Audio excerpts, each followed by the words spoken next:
Hi everybody, welcome back to the In Between Paychecks Kitchen. I'm Oz, that's Jack. And we got something special. Yep, we're gonna make some people mad. We're gonna get some white oil all up in your Tex-Mex and see what actually happens. This is something that's really controversial, especially in my father's house. To quote him, there's no such thing as a chicken fajita because he believes the fajita is only a skirt steak and chickens don't have a skirt steak.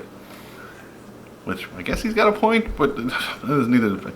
But we're gonna do some fajitas, but we're gonna do them in the oven, which is again kind of controversial. We might get knifed after this. But before we go ahead and jump into it, be sure to like, share, subscribe. Be sure to give us your last wishes and how we die and all that kind of stuff down in the comments. Be sure to ring the little bell, and let's get into it.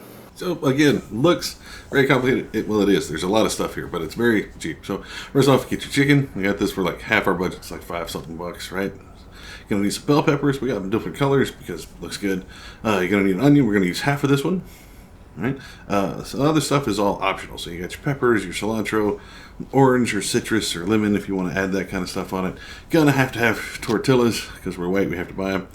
And then you either have like a little thing of fajita seasoning, or you can kind of make your own with this stuff. You're gonna need cumin, some garlic powder, chili powder, and a little bit of paprika, right? And we'll just sprinkle this on later, or you can mix it in a bowl together, make your own thing, and kind of coat it that way. So first and foremost, set your oven to 400. Yep, 400 degrees.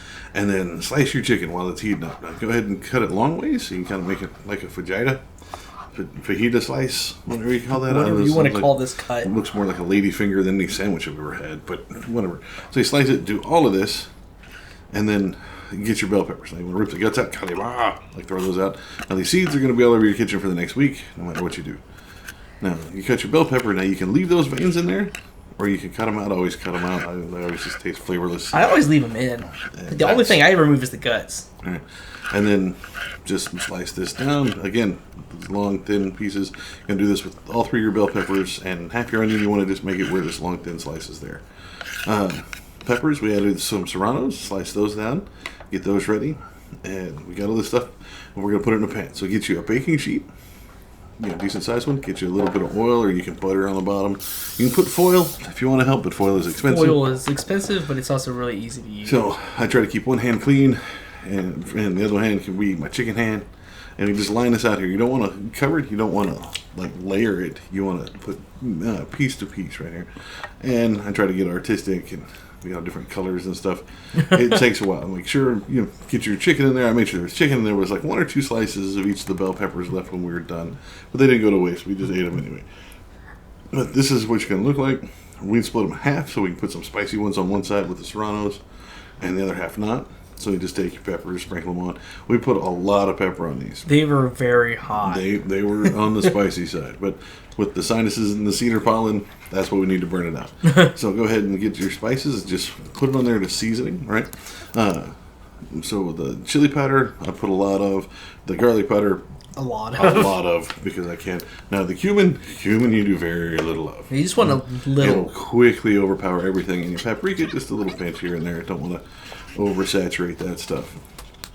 Get that done. Once your stuff's preheated, put it in there and let it sit for 15 to 18 minutes at the most. I think we checked ours at about 17 minutes and let it another 3 or 4 minutes. But if you got your meat thermometer, you don't have to worry about your time. Check it, make sure it's in the terminal temperature is it's above 165. 165. Ours were 190 when we pulled them out. So way overdone. So this is done. Plate it, dress it up however you like it, man. And this cost way less than $10. It took 20 minutes. Like it's fajitas in 20-25 minutes. This was outstanding.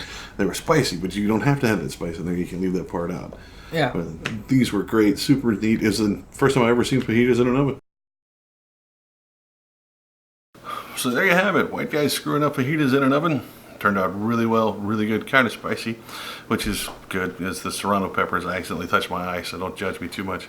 But I can still hear my father echoing in the distance. No, it's not fajitas. I'm sorry, Dad. It's just what we're making, chicken fajitas.